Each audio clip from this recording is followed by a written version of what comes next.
Ladies and gentlemen, welcome back to the Cryptonews Weekly Roundup. Your hosts here, Zahab and Rachel Wolfson. We are buzzing as always. Rachel, you're back in SF. How are you this lovely morning?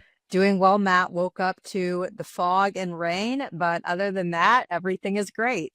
Winter's coming around. Not quite everything. Well, we're happy, we're healthy, we're not as wealthy as we were, but things are good. Let's get into it, guys. Price action, horrendous this week. Rachel and I have been doing, this is episode number 71 of the Weekly Roundup. We've been doing this for 71 weeks straight.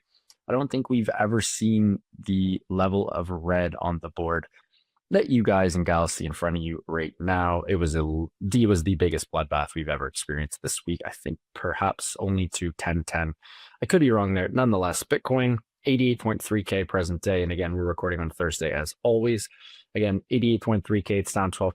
Ethereum is at 2.87K per ETH, down 14%. XRP at 202, $2.02, almost below that $2 mark, down 16%. Sol at 132, down 12%. Cardano at 44 cents, down almost 20% on the week.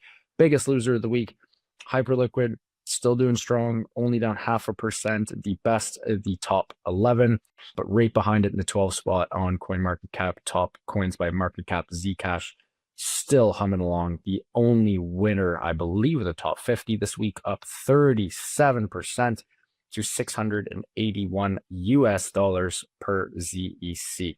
Wow, craziness. Rachel, we haven't been covering Michael Saylor's buys because they haven't been that big, but this time he threw a banger on the board. Saylor's back with a vengeance.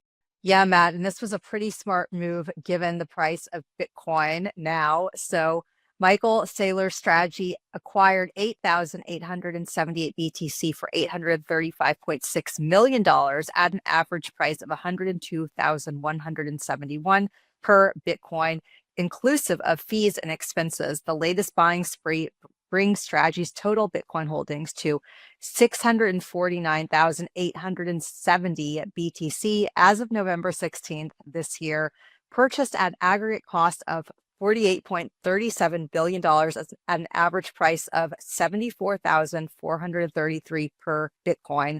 That is impressive, and that's pretty cool news. He's still humming along. Speaking of Bitcoin, more Bitcoin news. Malaysia, this was quite an expected piece here, Rachel. Malaysia lost 1.1 billion to a crypto mining electricity theft. That is a lot of money. Holy. Their national utility named TNB lost over 1.1 bill to illegal electricity theft by crypto miners between 2020 and August 2024. This happened with them seizing mining equipment across just over 13,000 premises. The Energy and Water Transformation Ministry revealed these findings in a parliamentary reply dated Tuesday, noting that TNB has been working with multiple enforcement agencies to combat the theft. Crypto mining is not illegal in Malaysia, folks. However, tampering with electricity or water meters to bypass connections violates the Electricity Supply Act. Pretty wild stuff here. Speaking of Bitcoin and buys, El Salvador back at it again, swiping up some more Bitcoin. Right, Matt, this should not come as a surprise, but El Salvador is maintaining its Bitcoin accumulation strategy amid the market dip. The Central American nation added 1,091 BTC on Tuesday, worth nearly $100 million per Bitcoin office data. Salvadorian President Nayib Bukele posted a screenshot on X showing the government's Bitcoin treasury holdings. El Salvador has purchased 1,098.19 BTC over the past 7 days, increasing its total holdings to 7,474.37 BTC, worth $688 million.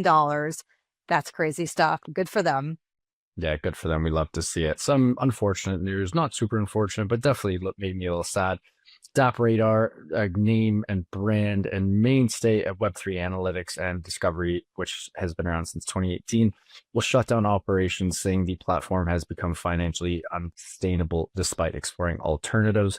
Market headwinds appear to have hit the analytics firm quite hard, squeezing revenue and costs, prompting the DappRadar's founders to call the shutdown difficult but necessary. I used to use DappRadar back in the day. In fact, I think I used it a couple times earlier this year in Q1, Q2. So shout out the DappRadar team. You guys did an incredible job, and we're rooting for you. Hopefully you can spin up a new venture and give us a nice Web3 analytics and discovery tool. Mastercard in the news again. This is something we absolutely love to see and haven't talked about Polygon in a while, but Rachel, Polygon back in the news. Yeah, so global payments leader Mastercard, Polygon Labs, and Mercure have announced Tuesday that they are extending Mastercard crypto credential to self-custody wallets, adding username style aliases intended to eliminate the need for long alphanumeric wallet addresses. Mastercard said it chose Polygon as the first blockchain to support this initiative, pointing to the network's speed, reliability, and suitability for payment infrastructure. Mercurio will serve as the initial issuer responsible for verifying users and enabling creation of new crypto credential aliases. So that's great news. We love to see that. Can't wait to see how that plays out. 100%. Speaking of cool news, this one caught my eye, and this was an exclusive on Cryptonews. There are some leaked screenshots that have shown Coinbase is developing a prediction markets platform built on Kalshi's regulated infrastructure. The interface appears to support USDC or USD trading across categories like economics, politics, and sports. Coinbase would join their rivals and competitors like Crypto.com and Gemini in moving aggressively into the booming prediction market sector. Prediction markets, no signs of slowing down. There has not been an article, and this may be rumors, but also Polymarket is rumored to be raising again, this time at a $12 billion valuation. Pretty crazy here. And now, Rachel, as the resident American on the show, we have some policy news coming in hot.